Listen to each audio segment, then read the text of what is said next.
അപ്പൊ എല്ലാവർക്കും പുതിയ വീഡിയോയിലേക്ക് സ്വാഗതം. 3 വർഷത്തിന് ശേഷം സുകുമാരുടെ ഡയറക്ഷനിൽ അല്ലു അർജുൻ, രശ്മിക മന്ദാന, ഫഹദ് ഫാസിൽ എന്നിവർ പ്രധാന കഥാപാത്രങ്ങളായി പുഷ്പയുടെ സെക്കൻഡ് പാർട്ടായി വരുന്ന ഏറ്റവും പുതിയ മൂവിയാണ് പുഷ്പ 2 ദ റൂൾ. ഓൾറെഡി ഉള്ള ഒരുപാട് ഇല്ലോജിക്കൽ സീനുകൾ കൊണ്ടും ക്രിഞ്ച് സീനുകൾ കൊണ്ടും സമ്പന്നമായ പുഷ്പ 1 എനിക്ക് അത്ര കണ്ട് വർക്കായില്ലായിരുന്നെങ്കിൽ പോലും സിനിമയുടേതായി ഉണ്ടായിരുന്ന ഹൈപ്പ് കൊണ്ട് തന്നെ ഈ സിനിമ കാണാൻ എനിക്കൊരു എക്സ്പെക്ടേഷൻ ഉണ്ടായിരുന്നു. ആ എക്സ്പെക്ടേഷൻ മീറ്റ് ചെയ്യാൻ സിനിമയ്ക്ക് സാധിച്ചോ എന്ന് നോക്കാം നമുക്ക് ഈ വീഡിയോയിലൂടെ. പുഷ്പയുടെ ആദ്യ ഭാഗം എവിടെ വെച്ച് നിർത്തിയോ അവിടെ വെച്ച് തന്നെയാണ് സിനിമയുടെ സെക്കൻഡ് പാർട്ട് തുടങ്ങിയിട്ടുണ്ടായിരുന്നത്. അതുകൊണ്ട് തന്നെ സിനിമയിലേക്ക് പെട്ടെന്ന് തന്നെ കയറാൻ എനിക്ക് സാധിച്ചിട്ടുണ്ടായിരുന്നു.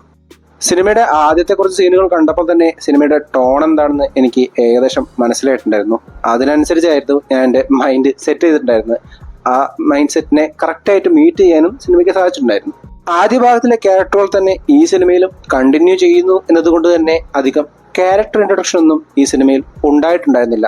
എന്നിരുന്നാലും ആദ്യ ഭാഗത്തിലേതുപോലെ ശ്രീവള്ളിയുടെ ക്യാരക്ടറിനെ നല്ല രീതിയിൽ തന്നെ ക്രിഞ്ചായിട്ടാണ് ഈ സിനിമയിലും അവതരിപ്പിച്ചിട്ടുണ്ടായിരുന്നത്.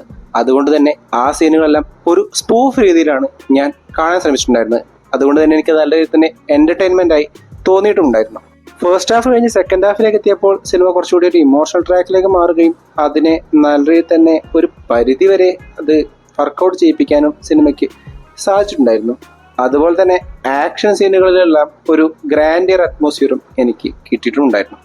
പെർഫോമൻസിലേക്ക് വരികയാണെങ്കിൽ ഫസ്റ്റ് ഹാഫിൽ നല്ല തന്നെ ക്രിഞ്ചടിപ്പിച്ച് വെറുപ്പിച്ച ശ്രീവല്ലി എന്ന ക്യാരക്ടറിന്റെ സെക്കൻഡ് ഹാഫിലുള്ള ട്രാൻസ്ഫോർമേഷൻ മോണോലോഗ് സീൻ ഒന്നുകൊണ്ട് മാത്രം അഭിനേത്രി എന്ന രീതിയിൽ രശ്മിയയ്ക്ക് ഒരു പരിധിവരെ ഈ സിനിമയിൽ നല്ലൊരു പെർഫോമൻസ് തന്നെ കാഴ്ചവെക്കാൻ സാധിച്ചിട്ടുണ്ടായിരുന്നു. അതേപോലെ ആദ്യ പാട്ടിൽ നല്ലൊരു ഹൈപ്പിൽ കൊണ്ടു നിർത്തിയ ബൻവർ സിംഗ് ഷിഖാവത്ത് എന്ന ഫഹദ് ഫാസിൽ ചെയ്ത ക്യാരക്ടറിന്റെ ഒരു അത്യുജ്വല പെർഫോമൻസ് ഒന്നും ഈ സിനിമയിൽ കാണാൻ സാധിച്ചില്ലെങ്കിൽ പോലും അദ്ദേഹത്തിന്റെ ഒരു സ്വാഗ് കൊണ്ടും ഓറ കൊണ്ടും ആ ക്യാരക്ടറിനെ നല്ല തന്നെ അദ്ദേഹത്തിന് ക്യാരി ചെയ്യാൻ സാധിച്ചിട്ടുണ്ടായിരുന്നു.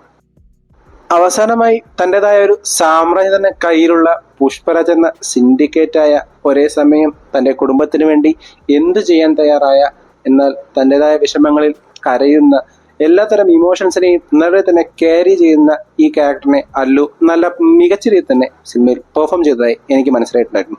ഇവരെ കൂടാതെ ജഗദീഷ് പ്രതാപ് ഭണ്ഡാരി, ജഗപതി ബാബു, സുനിൽ, അനസൂയ ഭരദ്വാജ്, റാവു രമേശ്, ധനഞ്ജയ, അജയ് എന്നിവരും സിനിമയിൽ നല്ല പെർഫോമൻസ് തന്നെ കാഴ്ചവെച്ചിട്ടുണ്ടായിരുന്നു. ടെക്നിക്കൽ സൈഡിലേക്ക് വരികയാണെങ്കിൽ മിറസ്ലോ കുബ്രബോസിക്കിന്റെ ഗ്രാൻഡിയർ യെറ്റ് കളർഫുൾ ആയ സിനിമാറ്റോഗ്രാഫി ആയിരുന്നാലും നവീൻ നൂരിയുടെ ക്രിസ്പായ എഡിറ്റിംഗ് ആയിരുന്നാലും ഒരു പരിധിവരെ ദേവിസ് പ്രസാദിന്റെ മ്യൂസിക് ഡിപ്പാർട്ട്മെന്റും സിനിമയെ നല്ല രീതിയിൽ തന്നെ സപ്പോർട്ട് ചെയ്യുന്ന പോലെ എനിക്ക് മനസ്സിലായിട്ടുണ്ടായിരുന്നു. അതോടൊപ്പം സിനിമയെ കുറച്ചുകൂടി ലിഫ്റ്റ് ചെയ്യാൻ പാകത്തിലുള്ള ഒരു അഡീഷണൽ BGM-മായി സാം സിയസും സിനിമയെ നല്ല രീതിയിൽ തന്നെ ഹെൽപ്പ് ചെയ്തിട്ടുണ്ടായിരുന്നു. ഇൻ കൺക്ലൂഷൻ, ആദ്യ പാട്ടിലേതുപോലെ തന്നെ സിനിമയുടെ ആദ്യ പകുതിയിൽ കൊണ്ടുവന്ന ആ ക്രിഞ്ച് സീനുകളെല്ലാം മൊത്തമായി എടുത്തു മാറ്റിയിട്ട് സിനിമ കുറച്ചുകൂടി കഥയിൽ കോൺസെൻട്രേറ്റ് ചെയ്യാൻ ശ്രമിച്ചിട്ടുണ്ടായിരുന്നെങ്കിൽ കുറച്ചുകൂടി നല്ലൊരു ഔട്ട്പുട്ട് തന്നെ പുഷ്പ 2-ന് ലഭിക്കുമായിരുന്നു. എന്നിരുന്നാലും ഇതെല്ലാം എൻ്റെ അഭിപ്രായമാണ്. നിങ്ങളുടെ അഭിപ്രായം മറ്റൊന്നായിരിക്കാം. അതെന്ത് തന്നെയാണെങ്കിലും കമന്റ് ബോക്സിൽ അറിയിക്കണമെന്ന് വിശ്വസിച്ചുകൊണ്ട് ഈ വീഡിയോ ഞാൻ അവസാനിപ്പിക്കുന്നു. വീഡിയോ ഇഷ്ടപ്പെട്ട ചാനൽ സബ്സ്ക്രൈബ് ചെയ്യുക. അപ്പോൾ മറ്റൊരു വീഡിയോയുമായി വീണ്ടും കാണും വരെ ഗുഡ് ബൈ.